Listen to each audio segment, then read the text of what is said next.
The rain came down hard on the Skirts training compound, hammering the roof in sheets, pooling in the tire track grooves outside the loading bay. Inside, the fluorescent lights buzzed like trapped insects, and the air smelled of liniment and old rubber, and the particular salt suite of bodies pushed past what the body thought it could do. Cale Marin sat on an overturned equipment crate and stared at his hands. They were not special hands.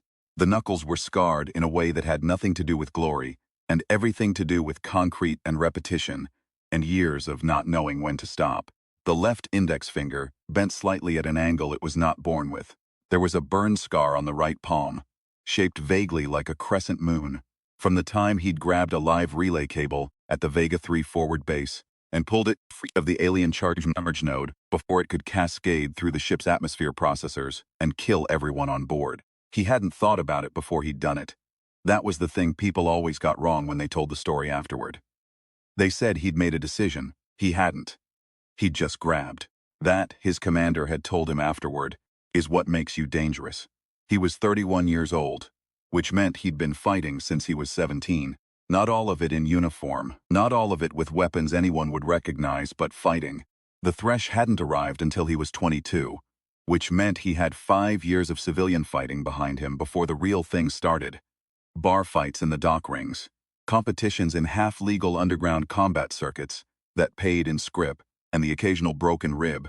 2 years of formal training in an academy that didn't much care about formal, and cared a great deal about result. He'd been good before the Thresh came.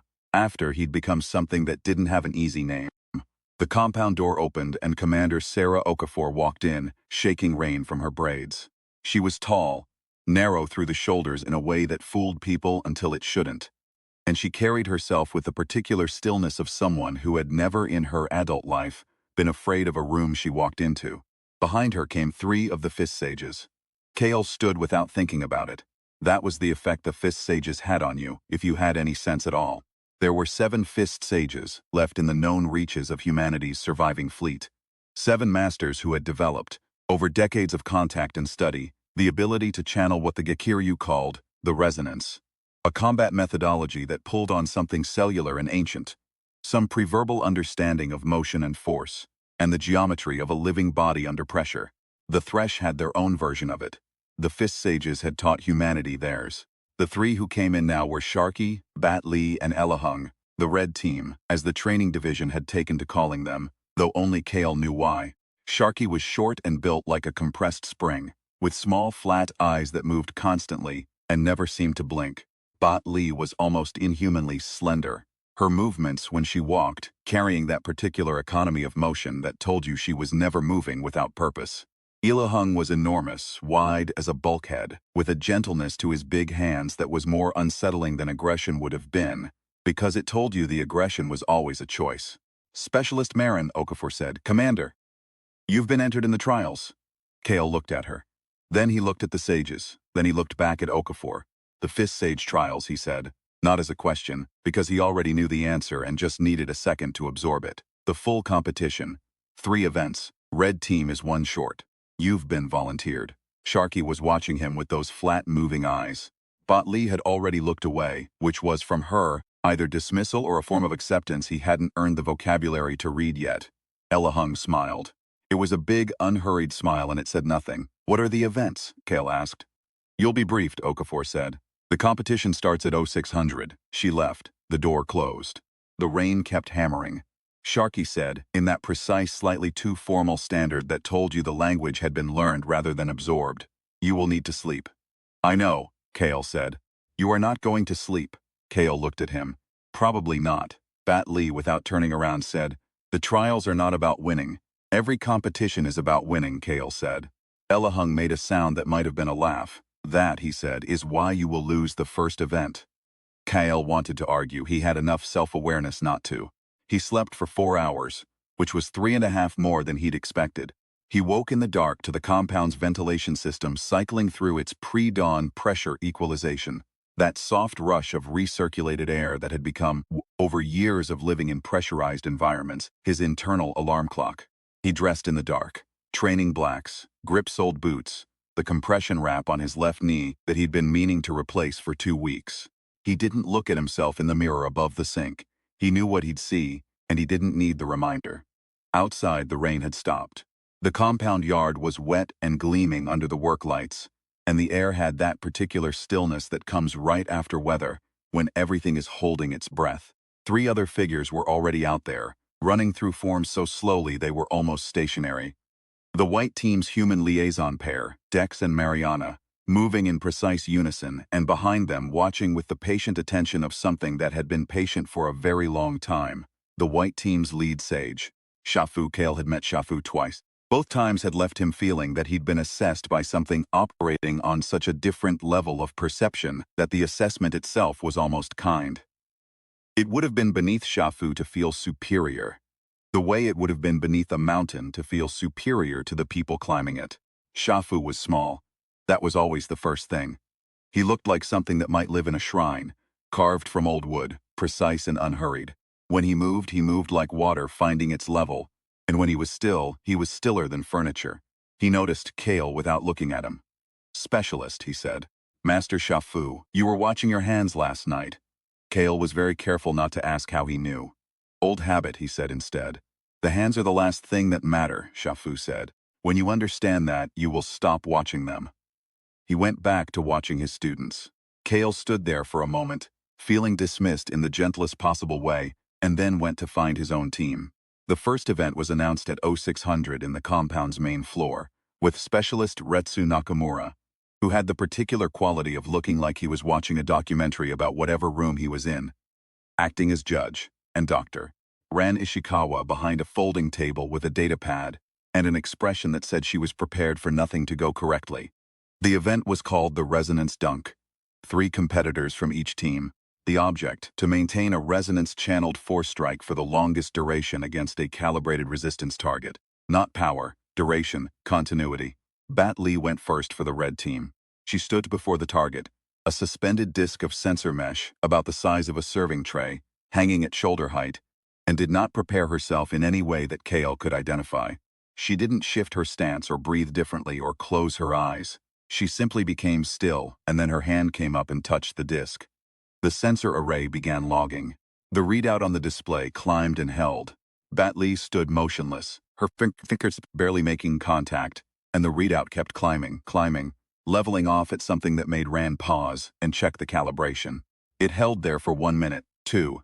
At 3 minutes and 17 seconds, Bat Lee lowered her hand and Ran recorded the score without expression. Ella Hung went next. His approach was completely different, a low, grounded stance, both palms flat against the disc. Eyes closed, the muscles along his forearms standing out like cables. His duration was shorter than Bat Lee's, but his amplitude was higher. And when he finished, there was a faint scorch ring on the edge of the sensor mesh. Then it was Sharky, and Sharky was a problem. He got the highest score of all 6 competitors, both teams, in the first 30 seconds. His resonance was sharp and focused as a scalpel, and then at 31 seconds he got bored, and the readout flatlined. Ran stared at the result. "The white team wins event 1 by default," she said. Sharky was looking at the ceiling. Kale made himself not say anything. He would deal with Sharky's attention span later. "That," Bat Lee said, appearing at Kale's shoulder with the soundlessness that was apparently just how she moved, "is what she meant." Kale turned. "Who? You asked what the trials were about." She was already walking away. "They are about what you do when the event is over and you still have to compete." The second event was physical. A mounted relay race. Each team member had to carry a weighted marker across the compound floor, pass it, repeat, and for this, the white team had what looked like an insurmountable advantage. The Master Triangle, the 3 human liaisons who had trained under the white sages for the longest, moved with the kind of synchronized precision that came from years of practice to the point where individual decision-making had been subsumed into shared reflex. They didn't watch each other. They didn't signal. They simply knew. Kale watched them run the first leg and felt the honest weight of being outmatched. The red team's first leg was Ella Hung, which turned out to be an advantage because he covered ground with his enormous strides in a way that didn't look fast until you compared the timestamps. Bat Lee second, economical and unhesitating. Kale third. The white team led by 4 meters when the marker came to him. He ran. He had, over the years, developed the ability to run without thinking about running, to drop into the mechanical function of it, and let his mind go somewhere useful. Right now his mind went to the geometry of the floor. The wet spots from where someone had tracked mud in from outside. The angle of approach to the far wall where he had to change direction. He adjusted for the left knee without consciously deciding to. He shifted his grip on the marker when he felt it starting to rotate. He made up 2 meters. Not enough. The white team won event 2.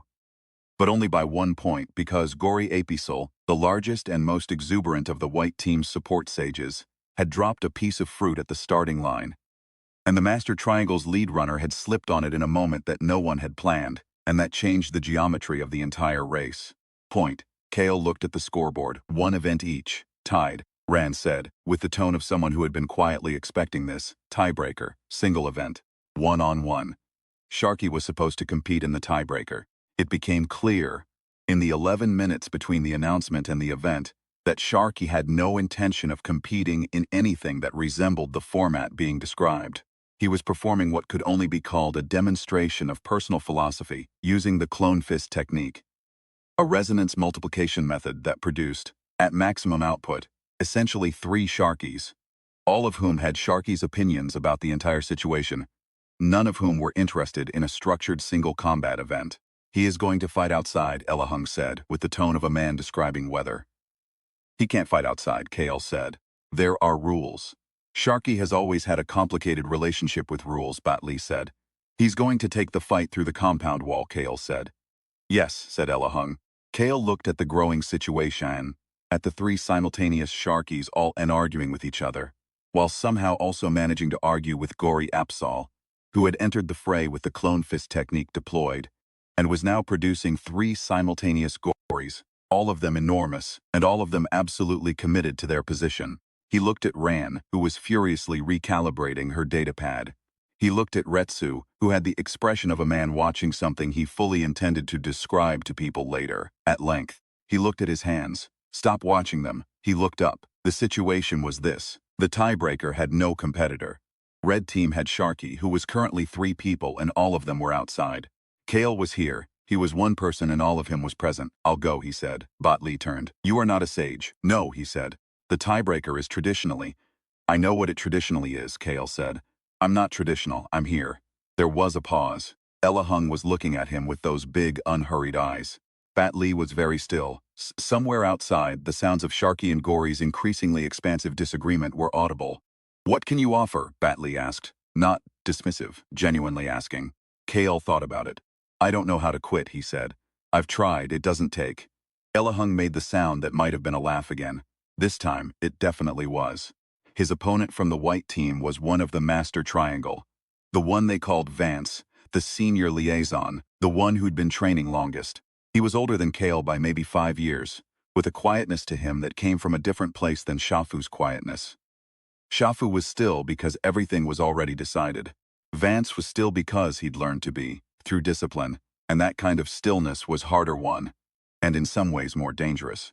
They stood facing each other in the center of the compound floor. Retsu said, traditional format, first to yield or fall, no strikes below the knee, no strikes to the throat.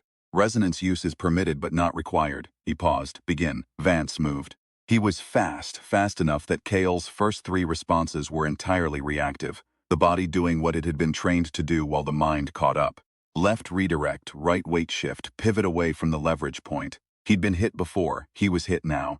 It didn't matter in the immediate sense because the hit landed on the shoulder, and not the head and the shoulder, while unhappy, was functional. He circled. Vance was watching him the way the sages watched things.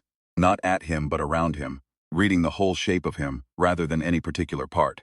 It was disorienting. Kale had fought people who watched your eyes, people who watched your hands, people who were too angry to watch anything.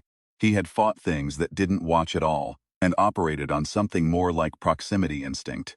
He had never quite fought anyone who watched him this way. He did what he always did when he didn't know what else to do. He kept moving.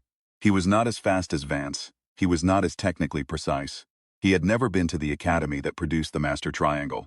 His resonance training was, compared to anyone in this room, remedial at best. He had 4 months of formal instruction, and 7 years of the things he'd figured out himself, in the field, in situations where figuring it out incorrectly was not an option. Vance came at him again, and this time Kale didn't redirect. He moved into it. It was, he would think later, a specifically human thing to do. Not the bravest thing, not the smartest thing, but the thing you do when you've run out of elegant options and the only thing left is to be present, completely, in the space where the impact is going to happen, and see what you're made of on the far side of it. He took the strike to the ribs. He got his arm around Vance's leading wrist. He didn't go down. The room was very quiet. Vance pulled, Cale held. For a moment they were locked, which was not supposed to happen. Vance outweighed him by 15 pounds, and had the technical advantage and the proper leverage position. The math said Cale should have moved. He didn't move. He held, and he felt the moment when Vance's calculation recalibrated, when the expectation of a result that didn't materialize became a new problem that required new analysis. That half-second of recalibration was enough.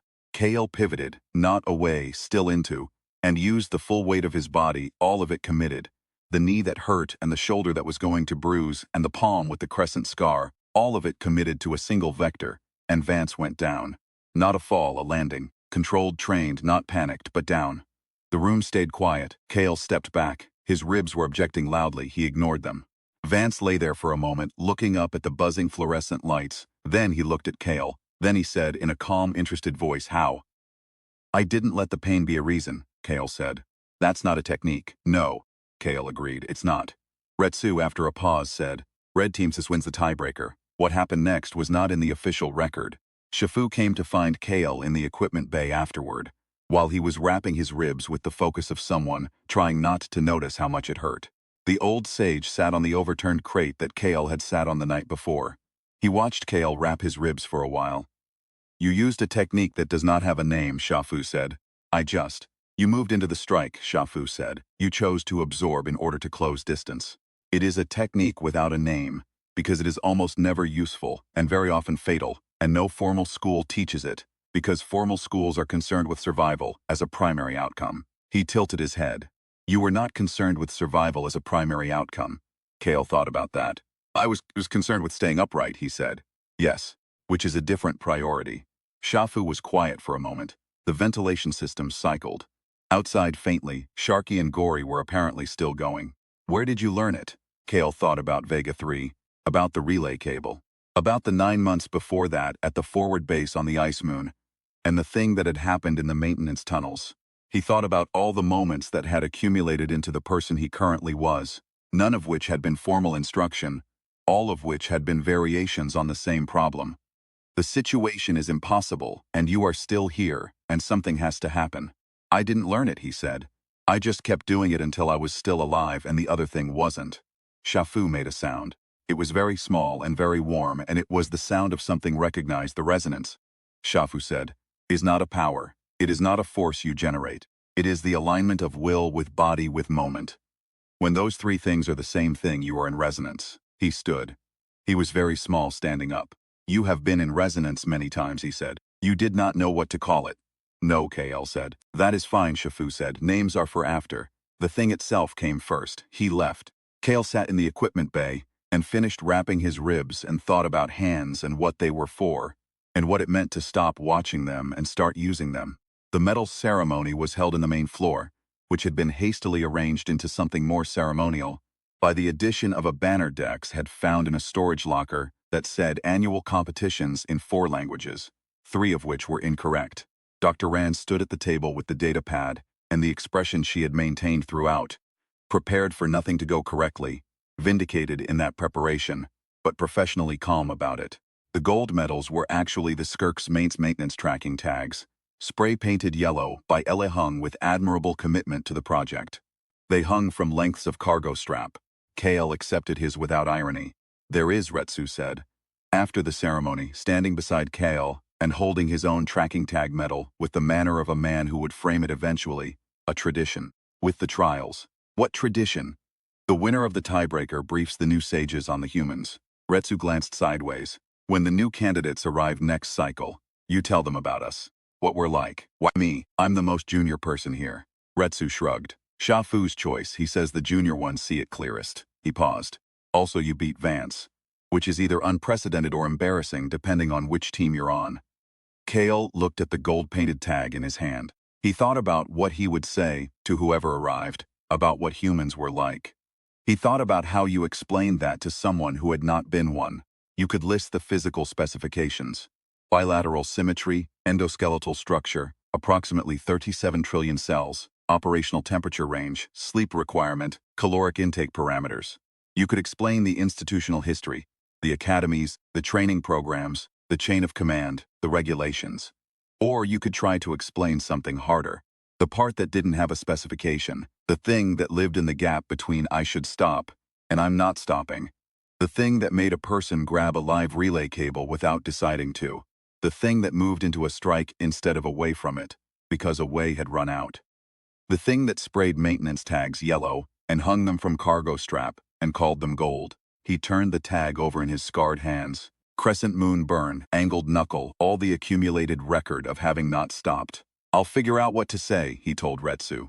I know, Retsu said with the ease of someone who had already concluded that. 3 days later, the new candidates arrived. There were 11 of them, from 4 different survivor fleets. They came in through the main compound door carrying kit bags, and the specific wariness of people who had been somewhere very bad, and were not certain yet that here was better. They ranged from young. One of them couldn't have been more than 19, to old enough that Kale wondered what they'd been through to still be standing. They stood in a cluster and looked at the compound, at the buzzing lights, at the equipment stacked against the far wall, at the fist sages who were doing what the fist sages were doing, which was moving through forms at varying speeds in the wide open space of the main floor, unhurried, precise, enormous in the way of things that had been doing this for a very long time. At Kale, who was the person standing in front of them. Specialist Marin, one of them said. He was reading from a brief nervous, "You're our liaison?" Apparently, Kale said. "We were told you won the trials." I did. The 19-year-old, she had her kit bag strap in both hands and was watching the sages with an expression that was doing its best to look like it wasn't fear and not quite succeeding, said how. Kale thought about it. He thought about Shafu and the hands and the name for the thing that didn't have a name. He thought about grabbing without deciding. He thought about the tiebreaker and the ribs and the moment when Vance's calculation had recalibrated and what he'd done with that half second. The technical answer, he said, is that I moved into the strike when I should have moved away from it. The actual answer is that I didn't have a better option, and I went with the only one I had. The 19-year-old stared at him. That's the answer? That's most of the answers, Kale said. You'll notice the sages are over there, doing something that looks like it has a name and a structure and an ancient history. And all of that is real, and you should pay attention to all of it. Because they're going to teach you things that will change the way you use your body. But underneath the names and the structure, what they're teaching you is how to be present. All the way present. When it hurts and when you're scared and when the math says you should have stopped 3 moves ago. He paused. The Thresh, he said, are bigger than us, faster in a direct engagement. Their biology doesn't fatigue the way ours does. Their neural response time is measured in different units. If you make this a contest of specification versus specification, you lose. He looked at them, all of them, one by one, the nervous one with the brief, the old one who'd seen things, the 19-year-old with the kit bag strap twisted in her hands. The thing we have, he said, is that we don't have a clean exit strategy. We don't have a switch. Some part of us, extremely old, extremely irrational part, just keeps picking up the next thing and doing it, and doing it, and doing it. And the Thresh have never quite figured out what to do with that, because it doesn't parse as strategy. It's not strategy, the old one said quietly. It wasn't a question. No, Kale said. It's something older than strategy. The sages can teach you to channel it, to shape it, to make it work with the resonance and become something you can actually aim. But you already have it. You're here. That means you already have it. The 19-year-old slowly let go of the kit bag strap. One of the sages, Bot Lee, who had come to stand at the edge of the group without anyone noticing, because that was how Bot Lee moved, said, "Breakfast, then you will begin." Kale stepped aside. The candidates filed past him. The old one paused. "That thing you said," the old one said, "about not having a better option, that's really it?" "That's really it," Kale said. The old one nodded, once slowly, and walked on. In the debrief that evening, Okafor asked him how it had gone. "Fine," he said. She looked at him for a moment in the way she sometimes did, with the assessment running underneath the expression. "Shafu's report says you exceeded the expected standard for the tiebreaker and demonstrated what he called unprompted resonance integration. I just didn't fall down." That's what he said unprompted resonance integration meant. She had something close to a smile at the corner of her mouth. He said you were doing it in your sleep. She set the datapad on the table between them. He's recommending you for the advanced cohort, the full training track. Kale looked at the datapad. He thought about his hands and what Shafu had said about them. How long, he asked. 18 if you push it, Okafor said. Longer if you're careful. She paused. You're not going to be careful, are you? Probably not, Kale said. She picked up the datapad. Oh, 600, she said. Get some sleep. She left. Kale sat in the debrief room for a while, in the quiet, with the ventilation system doing its slow equalization breathing and the compound outside settling into its nighttime sounds. He looked at his hands. He put them down. He went to find his kit bag. 18 months later, there was a ceremony. Not the kind with spray-painted tags and cargo strap. The real kind, with the 7 fist sages present. All 7s, assembled for the first time since the founding of the Skursine training program, and the command staff and the candidates who had started the same cycle and were completing it. Each of them changed in ways that would have been invisible in the specification report, and were legible in nothing else. Kale stood at the front of the line because Shafu had put him there, and Shafu didn't explain things. The 19-year-old was in the line. She was still 19, technically, though she would be 20 in about 3 weeks, and carried herself like someone who had recently discovered that they were capable of more than they'd been told. Her kit bag strap hung slack now. She didn't need it anymore. Shafu walked down the line slowly, stopping at each candidate. When he reached Kale, he stopped. He looked at him for a long time. Not assessing, something else.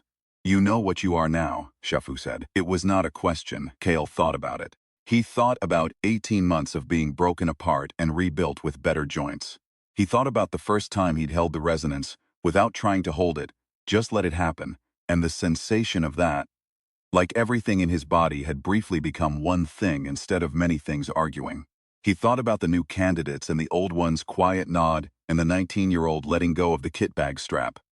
He thought about Vega 3, about the moment before the grab, when the math was still running and the math said don't, and his hand moved anyway. Yeah, he said, I know what I am. Shafu studied him for a moment longer. Then something shifted in the old sage's expression. Something very small, the way a very large thing makes a very small sound when it settles into place. Good, he said. He moved on. Outside, the morning was clear. The compound yard had dried in the night, and the lights were out because there was actual sun, coming in through the high windows in long slanted columns that lit up the dust in the air and made the equipment along the walls look like artifacts from some older world, which in a sense they were. Kale stood in the light. He looked at his hands, he put them down, he went to work. The thresh came at 0200 6 weeks later. Not to the compound was never their target. They hit the secondary relay station at the edge of the system, which was a feint, and they hit the agricultural processor on the second moon, which was the real strike, and which was designed to create a supply crisis in 18 months. They were patient like that. They thought in supply chain terms. They had determined early in the war that the best way to defeat humans was to remove the conditions that sustained them. The problem with that strategy, the Thresh had never fully adjusted to this problem, was that humans were very bad at recognizing the conditions that sustained them as fixed. Take away the supply chain, and they made a different supply chain. Take away the processing facility, and they ate something else. Take away the something else, and there would be 17 different conversations, simultaneously across the fleet about what else was edible and how to get to it. The response to the Thresh strike was assembled in 40 minutes. Not because the command staff were exceptional. They were good, but goodness wasn't the operative variable. Because 40 minutes was how long it took to get 11 people in one location, and for one of them to say, here's what I have, here's what you have, here's the angle, and for all of them to agree that the angle was worth trying. Kale led the assault team. It was the first time he'd led anything, and he noted the difference. Alone, your only problem is staying present yourself. With a team, your problem is staying present yourself, while also being present enough to see where everyone else isn't. He managed it. Not perfectly. The left knee gave him trouble in the third corridor, and Jessa, the 19-year-old, 20 now, who'd been attached to his unit 3 weeks ago, had to pull him through a gap that was tighter than the route plan had specified. But he managed it, and the relay station was theirs in 12 minutes, which was 8 minutes faster than the best estimate, and the Thresh retreated with a precision that told you they'd built the retreat into the plan from the start. They always built the retreat into the plan. Humans built the what if the retreat fails into theirs. It was a small difference in planning philosophy. It had turned out to matter enormously. In the debrief, Okafor asked what he would do differently. Keep up with Jessa, he said. Jessa, who was filing her mission report at the next station, didn't look up, but she was smiling. Anything else, Okafor asked. Kale thought about it. He thought about 12 minutes and the tight corridor and the way the team had moved together. Not like the Master Triangle moved. Not with that long train subsumed reflex, but with something that was still mostly individual, and still had arguments in it, and still had Petrov going left when everyone else went right and having to correct. All the small inefficiencies of people who had not had decades to become one thing, but moving anyway, present anyway, will be faster, he said. By how much? Enough, he said. Okafor wrote something on the datapad.